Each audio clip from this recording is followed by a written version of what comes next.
আমাকে ওইখানে থাইল্যান্ডে নেওয়ার কথা বলে কম্বোডিয়া নিয়ে যেয়ে আপনার মাফিয়াদের ওখানে প্রতারণামূলক বিভিন্ন কাজ করা হয়, ওখানে বিক্রি করে দেয় $4,000 বিনিময়ে। ওইখানে শারীরিক মানসিক বিভিন্ন নির্যাতন, আপনার ফিজিক্যালি, তারপরে 17-18 ঘন্টা কাজও, মানে যত প্রকার টর্চারিং করা যায় করে। আর তারপরে আমি ফোন ব্যবহার করতে পারতাম না। আমি যে কোনোভাবে ফোনটা ব্যবহার করে আমার বাসায় গিয়ে জানাই, তখন তারা মামলা করে ডিবি স্যারদের জানায়, তারা তদন্ত করে তারা ওখানে পুলিশের মাধ্যমে বিভিন্নভাবে আমার লোকেশন বের করে স্যার অনেক পরিশ্রম করেছে। আসলে খুব অল্প সময়ের মধ্যেই ওখান থেকে উদ্ধার করেছে।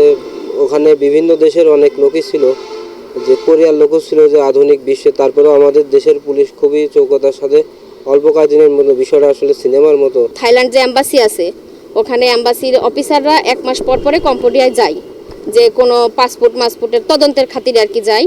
তখন অফিসারদের সঙ্গে আমার যে ভিকটিম বেরোয় আকরাম হোসেন, উনি যোগাযোগ করার পরে অফিসার ওইখানে কম্বোডিয়া একজনের সাথে পরিচয় করায় দেওয়ার পরে উনি বলে ঠিক আছে, আমাকে এত টাকা দিবেন, আমি আপনার 5 জন ভিকটিমকে বের করে দিব। তখন আমরা 5 জন ওনাকে টাকা দিই। দেওয়ার পরে উনি যে এটা আমরা কি উনি যখন ওইখানে যাই, অফিস থেকে বলে যে হ্যাঁ আইএম অফিস থেকে কাগজ আসছে। আমরা মনে করেন ঢাকা আইএম অফিসে গেছি, পররাষ্ট্রে গেছি, প্রবাসী কল্যাণ মন্ত্রণালয়ে, আমরা মনে করেন 8-9 মাস খুব দৌড়াদৌড়ি করছি। তো পরে মনে করেন শেষে আমরা আইএম অফিস থেকে কোনো সহযোগিতা পাইনি। পরে আমরা যে হঠাৎ করে আমাদের মামলা ডিবিতে আসে, আর 4টা মামলা সিআইডি অফিসে যায়। সিআইডিরা যেভাবে হোক 3 জন লোককে উদ্ধার করে। তখন সেটা আমি জানার পরে আমার ডিবিকে এসে জানাই যে স্যার এভাবে সিআইডি থেকে 3 জন উদ্ধার হয়েছে।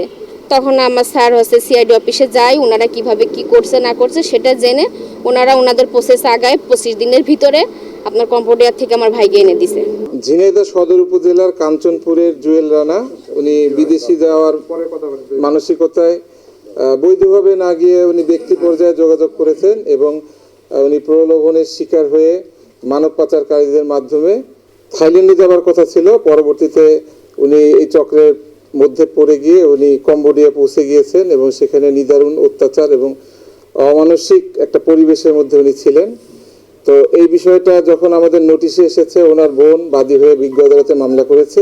তার প্রেক্ষিতে আমাদের এখানে তদন্তটা আসলে আমরা ডিবিকে তদন্তটা দেই।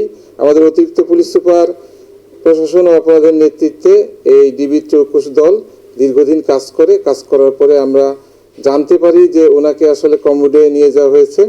তারপরে আমরা ইন্টারপোলের মাধ্যমে যোগাযোগ করি। ইন্টারপোলের মাধ্যমে যোগাযোগ করায় ইন্টারপোলের সহযোগিতায় এবং আমাদের নিরলস পরিশ্রমের ফসল হিসেবে গত 2 দিন আগে ওনার অবস্থান সম্পর্কে নিশ্চিত হই এবং ইন্টারপোলের মাধ্যমে উনি গতকালকে বাংলাদেশে এসেছেন।